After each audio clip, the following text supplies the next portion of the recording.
আপনি শুনেন, আপনার জন্য আল্লাহর পক্ষ থেকে সবচেয়ে বড় শাস্তি, সবচেয়ে বড় গজব, সবচেয়ে বড় আযাব এটাই যে আল্লাহ সুবহানাহু ওয়া তাআলা আপনাকে জেনার মতো অপরাধে লিপ্ত রেখেছে। আপনার জন্য আল্লাহর পক্ষ থেকে সবচেয়ে বড় শাস্তি, সবচেয়ে বড় আযাব, সবচেয়ে বড় গজব এটাই যে আল্লাহ আপনাকে সুদের মতো মহা অন্যায়, মহা অপরাধে লিপ্ত রেখেছে। আপনার জন্য আল্লাহর পক্ষ থেকে শাস্তির এটাই সবচেয়ে বড় প্রমাণ যে আল্লাহ আপনাকে ফ্রি ফায়ার, পাবজির মতো নিকৃষ্ট গেমে ব্যস্ত রেখেছে।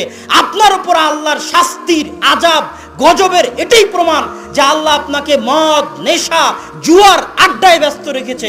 আপনার উপর আল্লাহর শাস্তির সবচেয়ে বড় প্রমাণ এটাই যে আপনি আল্লাহর দয়া পান না, আপনি আল্লাহর রহমত পান না, আপনি আল্লাহর করুণা বঞ্চিত। আল্লাহর করুণা দৃষ্টি আপনার উপর নাই। কোন ভাগাড়ে পড়ে আপনি মারা যাবেন এটা আল্লাহ পরোয়া করে না। আপনি আল্লাহর দরবার থেকে বিতাড়িত, আল্লাহর রহমত থেকে বিতাড়িত, আল্লাহর করুণা থেকে বিতাড়িত। এটাই আপনার জন্য আল্লাহর পক্ষ থেকে সবচেয়ে বড় শাস্তি।